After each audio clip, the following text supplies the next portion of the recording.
Welcome to my YouTube channel Prem math classes. आज हम लोग क्लास 10 का जेक बोर्ड का जो सैम्पल पेपर तैयार किया गया जेक बोर्ड द्वारा वो सेट 2 देखेंगे। हम लोग क्लास 10 का मैथ सब्जेक्ट का देखेंगे। फुल मार्क्स 90 नंबर का आएगा। टोटल क्वेश्चन जो है 49 दिए गए हैं। ठीक है, section A B C D में बांटा गया है। तो ए में टोटल 1 से 30 क्वेश्चन रहेगा। हर क्वेश्चन 1 मार्क्स का रहेगा, जिसको हम लोग एमसीक्यू क्वेश्चन कहते हैं। 30 मार्क्स टोटल रहेगा। सेक्शन बी में जो दिया गया 31 से 40 तक क्वेश्चन रहेगा, जो 2 मार्क्स का रहेगा। टोटल आपका इसमें से एक क्वेश्चन 10 मार्क्स का रहेगा, 2 मार्क्स का रहेगा, तो 10 क्वेश्चन 20 मार्क्स का रहेगा। उसी तरह सेक्शन सी में टोटल 41 से 45 क्वेश्चन रहेंगे तक, जो 4 मार्क्स का रहेगा। टोटल 5 क्वेश्चन पूछे जा रहे हैं, जो 4 एक क्वेश्चन जो रहेगा वो 4 मार्क्स का रहेगा, और टोटल ये आपका 20 मार्क्स रहेगा। सेक्शन डी में देखेंगे 46 से 49 तक जो क्वेश्चन रहेंगे वो 5 मार्क्स का रहेगा, मतलब 4 क्वेश्चन पूछे जाएंगे, हर क्वेश्चन 5 मार्क्स का रहेगा, तो टोटल ये 20 होता है। तो टोटल देखेंगे कि यहाँ पे आपका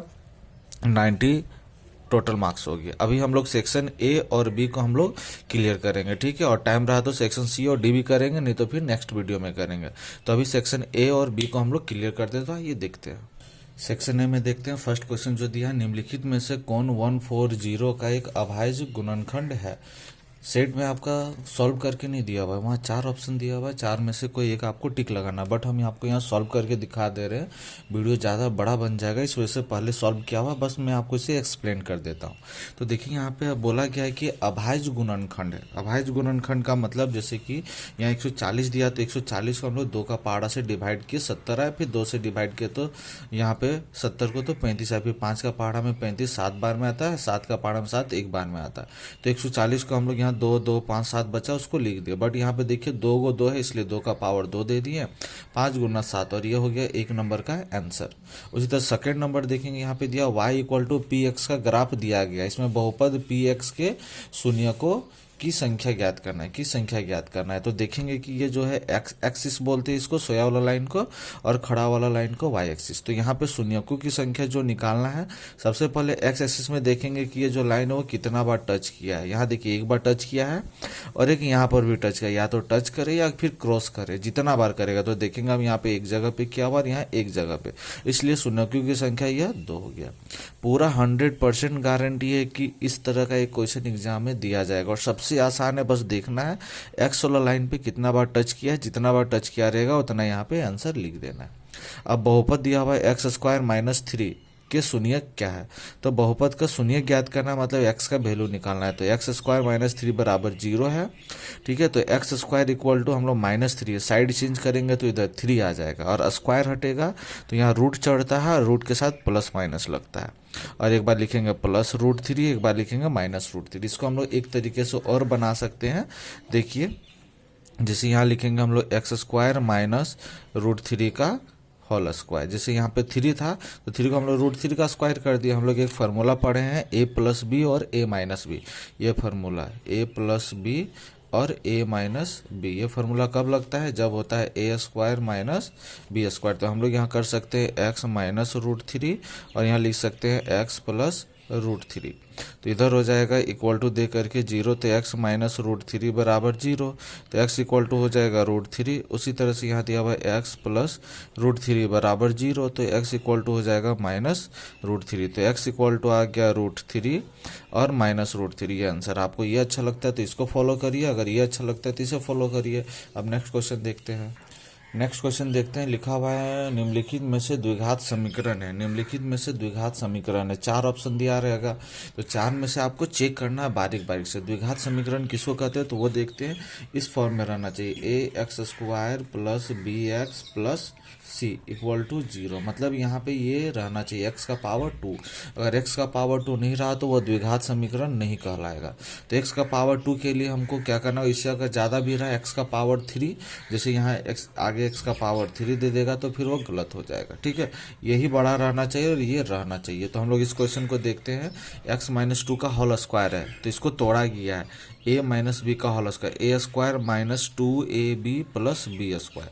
अब +1, इधर 2x माइनस 3 है, तो x का स्क्वायर किया तो x स्क्वायर आया, 2 को 2 से गुना किया 4x।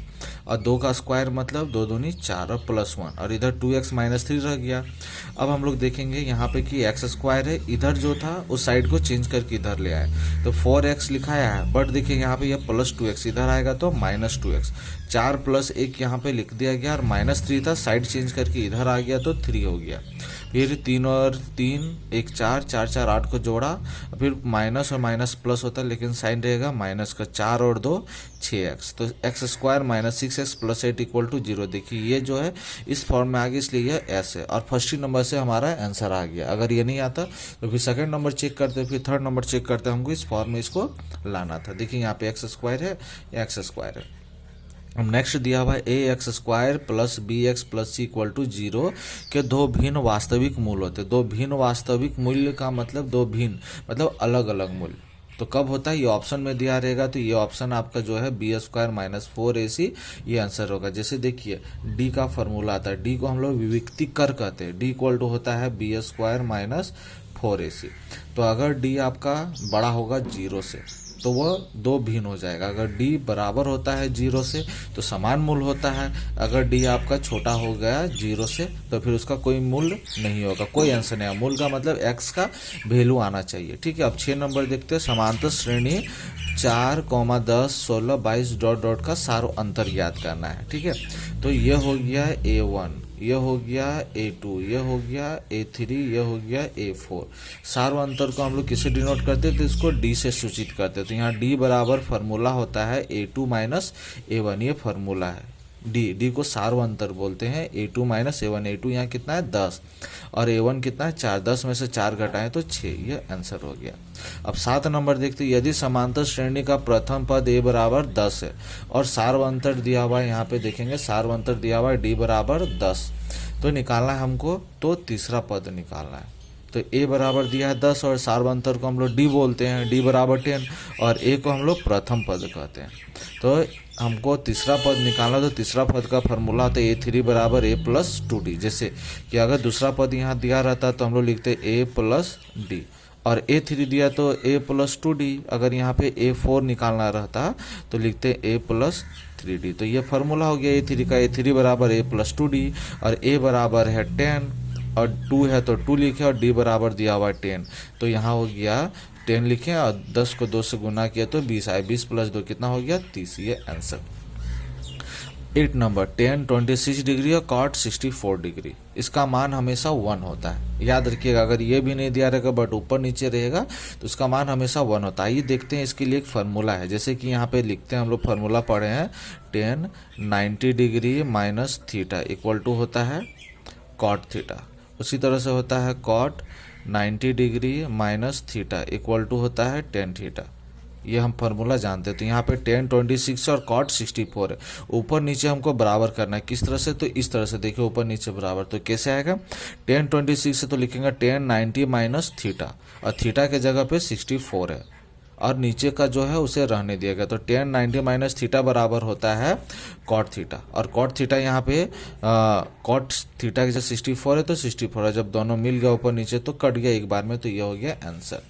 अब देखते हैं यहाँ पे sec 90 डिग्री - a बराबर है, तो ये फार्मूला होता है sec 90 डिग्री - a बराबर होता है cosec, ये फार्मूला है। ठीक है, ये भी फार्मूला है 10 नंबर त्रिकोणमिति का, sin square theta + cos square theta का मान हमेशा क्या होता है 1 होता है, ये भी फार्मूला है। यहाँ बोला गया है कि मूल बिंदु का निर्देशांक क्या है। यह क्वेश्चन इंपॉर्टेंट एग्जाम के लिए। मूल बिंदु का निर्देशांक क्या होता है, हमेशा 0 0 होता है, मतलब इस तरह से कोऑर्डिनेट होता है, एक लाइन ऐसे करके खिंचाया जाता है, नीचे वाला x होता है, ऊपर वाला y, बट यहाँ पे स्टार्टिंग किससे होता है 0 से, मतलब x अक्ष भी 0 होता है और y अक्ष भी 0 होता है, जिसको हम लोग मूल बिंदु का निर्देशांक कहते हैं। अब दिया हुआ है क्वेश्चन, बिंदुओं -3, 4 और 7, 8 को मिलाने वाले रेखाखंड का मध्य बिंदु ज्ञात करना है। तो मध्य बिंदु ज्ञात करने का फार्मूला होता है x1 + x2/2, y1 + y2/2, ये फार्मूला है। तो इसमें हम लोग किसी को भी मान सकते हैं। इसको हम लोग मान लेते हैं x1, इसको y1, इसको मानते हैं x2 और इसको मानते हैं y2। तो देखते हैं x1 हो गया -3, x2 हो गया 7, यहाँ पे लिख दिए। उसी तरह से y1 हो गया 4 और y2 हो गया 8। अब इसको सॉल्व किया तो 7 में से 3 घटा 4 आया, 8 और 4 को जोड़े 12, और नीचे 2 था, 2 का पहाड़ा में 4 2 बार में कट गया, 2 छक 12। तो ये हो गया आंसर। अब देखेंगे यहाँ पे दिया हुआ है त्रिभुज ABC एवं त्रिभुज DEF इस प्रकार है कि यह तीनों बराबर है। कौन सा? तो AB/DE बराबर BC/EF बराबर AC/DF एवं कौन A दिया हुआ है 40 डिग्री। ठीक है, तो हमको क्या यहाँ से, और कौन भी दिया 80 डिग्री, तो कौन A मतलब कौन F का मान निकालना। तो सबसे पहले हम त्रिभुज बनाएंगे। यहाँ ABC है तो लिखें ABC, यहाँ DEF है तो लिख दिया DEF। ठीक है, और ये चीज़ जो है वो दिया हुआ है, ये लाइन क्वेश्चन में क्या दिया हुआ है, AB/DE बराबर BC/DF बराबर AC/DF, और ये दिया हुआ है 40 डिग्री है, A 40 है, B है यहाँ 80 डिग्री, इधर ये निकालना है। ठीक है, अगर इधर A आपका 40 डिग्री है तो इधर भी ये भी आपका हो जाएगा 40 डिग्री। अगर ये 80 है तो यह भी क्या हो जाएगा 80 डिग्री। बट यहाँ पे C जो है इधर नहीं दिया हुआ है, तो इधर भी F नहीं दिया हुआ है। तो सबसे पहले हम लोग क्या करेंगे कि ये दिया हुआ है, तो ये जो त्रिभुज हो जाएगा, त्रिभुज ABC और त्रिभुज DEF, वो साइड साइड साइड समरूपता से क्या हो जाएगा, समरूप हो जाएगा। समरूप जब होता है तो एक त्रिभुज का तीनों कोण दूसरे त्रिभुज के तीनों कोणों के बराबर होता है। जब ये दोनों त्रिभुज समरूप होगा, ये समरूप का साइन है। और जब समरूप हो जाएगा तो कौन A बराबर हो जाएगा कौन D का, और ये हो जाएगा 40 डिग्री। कौन B होगा कौन E का बराबर, तो ये हो जाएगा 80 डिग्री। अब कौन C और यहाँ पे कौन F, वो तो हमको पता नहीं, तो हम लोग जानते हैं कि एक त्रिभुज में तीनों कोणों का योग होता है 180 डिग्री। अब 180 में से ये दोनों को जोड़ करके घटा देंगे, क्योंकि 2 कोण दिया है, तीसरा नहीं दिया है, तो 180 में से घटाएंगे। जब ये दोनों को 40 और 80 को जोड़ेंगे तो 80 और 40 होता है 120, 180 में से 120 घटाएं तो 60 डिग्री हो गया। ये हो गया हमारा आंसर। अब 40 नंबर क्वेश्चन देखते हैं। दिया हुआ है कि समद्विबाहु समकोण त्रिभुज ABC का कोण B क्या है, समकोण है। और यदि दिया हुआ है, यदि इसमें दिया हुआ है कि BC बराबर 4 सेंटीमीटर, तो AC का मान निकालना है। तो सबसे पहले हम लोग यहाँ पे एक त्रिभुज बनाएंगे। कौन सा त्रिभुज है ये, समद्विबाहु त्रिभुज। यहाँ देखिए समद्विबाहु, द्वि का मतलब जिसका 2 भुजा बराबर होता है। कोई भी 2 भुजा बराबर होगा उसको हम लोग समद्विबाहु कहते हैं। और समबाहु त्रिभुज कहते हैं समबाहु, समबाहु जिसका तीनों त्रिभुजा बराबर होता है जिस त्रिभुज का। तो यहाँ समद्विबाहु बोला मतलब ये दोनों बराबर है। अब हमको यहाँ से क्या निकालना है, इसका AC निकालना है। तो ये हम देखेंगे पाइथागोरस प्रमेय देखेंगे। प्रमेय 6.8 के अकॉर्डिंग हम लोग पढ़े हुए हैं। क्या पढ़े हुए हैं कि h², ये मान लेते h है, या P हो गया, और ये क्या हो गया B। तो फार्मूला पढ़े हैं h² इक्वल टू होता है P² प्लस B²। ये तो फार्मूला हमने पढ़ा हुआ है। ठीक है, तो उसी के अकॉर्डिंग लगा दिया। h का नाम यहाँ पे हो गया AC, और P का नाम हो गया BC, और हो गया AB हो गया B। जब ये कोण 90 डिग्री रहता है तो ये फार्मूला लगाए AC बराबर √AB² प्लस BC²। AB कितना है 4, BC कितना है 4, 4 का स्क्वायर किया 16, 4 का स्क्वायर किया 16, 16 और 16 को जोड़े 32। अब 32 का हम लोग LCM लिए इस तरह से। देखिए यहाँ पे 32 का 2 से यहाँ किए तो 16 आया, फिर 2 से किए तो 8, 2 से किए 4, फिर 2 से किए 2, केठो 2 आया, 1 2 3 4 5, तो यहाँ लिख दिए 1 2 3 4 5।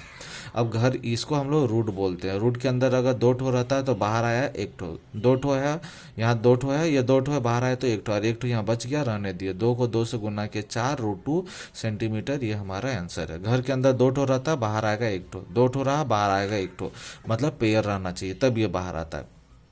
नेक्स्ट देते हैं 15 नंबर क्वेश्चन दिया हुआ है। ये 15 नंबर क्वेश्चन में कि वृत्त की सबसे बड़ी जीवा होती है, क्या होती है वो, व्यास। देखिए ये हो गया वृत्त, और ये हो गया केंद्र। इस केंद्र से होकर जो रेखा जाता है उसको हम लोग व्यास कहते हैं। ये व्यास कहते हैं, तो ये व्यास, और ये सबसे बड़ी जीवा भी होता है वृत्त का, जो हो गया व्यास। किसी वृत्त का व्यास 14 सेंटीमीटर है, व्यास 14 सेंटीमीटर है, तो उसकी परिधि होगी, परिधि क्या होगी, तो व्यास को हम लोग किससे डिनोट करते हैं, D से। और D, और यहाँ से हम लोग को R निकालना होगा, क्योंकि वृत्त की जो परिधि होती है, 2 फार्मूला, एक होता है πD भी होता है, और एक होता है वृत्त की परिधि का फार्मूला 2πr भी होता है। ठीक है, तो अगर D दिया हुआ 14 सेंटीमीटर, तो हमारा ये फार्मूला हो जाएगा, R निकालना होगा तो R बराबर D/2। तो D/D कितना 14/2 करेंगे तो 7, ये सेंटीमीटर हो गया। वृत्त की परिधि होती है 2πr, तो 2 गुना 22/7, और R का वैल्यू यहाँ 7 पुट कर दिए, 7 7 कट गया, 22 को 2 से गुना किया तो आ गया 44 सेंटीमीटर। ठीक है। वृत्त की परिधि का एक फार्मूला और होता है जिसको हम लोग बोलते हैं पाई डी। ये भी फार्मूला होता है पाई डी, वृत्त की परिधि बराबर। ये दूसरा मैं तरीके से बताया जा रहा है। अगर पाई का वैल्यू हो गया 22/7 और डी दिया है 14, तो 7 से 2 को काटते 14 और ऊपर हो गया 22 गुना 2 बराबर 22 दूनी 44 सेंटीमीटर। ये भी देखिए दोनों सेम आंसर है। आपको जो फार्मूला यूज करना है ये यूज करना है, इसको करिए, यू करना है ये करिए, दो तरीका से आपको बना करके दिखाया गया है। ठीक है। बहुत कोई ज़्यादातर स्टूडेंट इसी को पढ़ते, इस वजह से इसे सॉल्व किया गया था, बट ये भी आसान तरीका है। वृत्त की परिधि का फार्मूला होता है पाई डी भी होता है। डी का वैल्यू आपका यहाँ दिया हुआ है 14, पुट कर दिए, काटे 2 बार में 22 दूनी 44। अब नेक्स्ट क्वेश्चन देखते हैं। 7 सेंटीमीटर त्रिज्या वाले अर्धवृत्त का क्षेत्रफल r बराबर 7 सेंटीमीटर। तो अर्धवृत्त का क्षेत्रफल 1/2 पाई आर स्क्वायर होता है। पाई बराबर 22/7, आर का वैल्यू 7 गुना 7, 7 से 7 को काट दिए, 2 से 22 को काटे 11, 11 7 77, यह 77 centimetre square answer. Next question देखते हैं। दिया हुआ यदि 7 सेंटीमीटर त्रिज्या वाले वृत्त के लघु वृत्तखंड का क्षेत्रफल 14 सेंटीमीटर है तो दीर्घ वृत्तखंड का क्षेत्रफल ज्ञात करें। तो r बराबर दिया हुआ 7 सेंटीमीटर, लघु खंड का क्षेत्रफल भी दिया हुआ है 14 सेंटीमीटर। तो दीर्घ वृत्तखंड का क्षेत्रफल होता है वृत्त का क्षेत्रफल माइनस लघु खंड का क्षेत्रफल। तो लघु खंड का क्षेत्रफल 14 दिया हुआ, वृत्त का क्षेत्रफल होता है पाई आर स्क्वायर। पाई का वैल्यू 22/7, आर का वैल्यू 7 गुना 7, 7 7 कट गया, 22 को 7 से गुना करेंगे तो 154 आया और इधर -14 था। 154 में 14 घटाए तो 140 आ गया, जो हमारा आंसर है।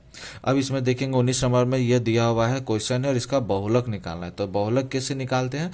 क्लास 9 में ये चीज़ पढ़े, क्लास 10 का बुक में यह नहीं दिया हुआ है। तो क्लास 10 में हम लोग पढ़े हैं कि जो नंबर सबसे ज़्यादा बार आता है वही बहुलक होता है। तो यहाँ देखेंगे सबसे ज़्यादा बार कौन सा नंबर आया, 9 देखिए, 1 बार 2 बार 3 बार आया है 9, तो इसीलिए बहुलक क्या हो जाएगा 9। और यहाँ पे हम लिख देंगे क्योंकि 9 3 बार आया है इसीलिए 9 क्या है बहुलक है।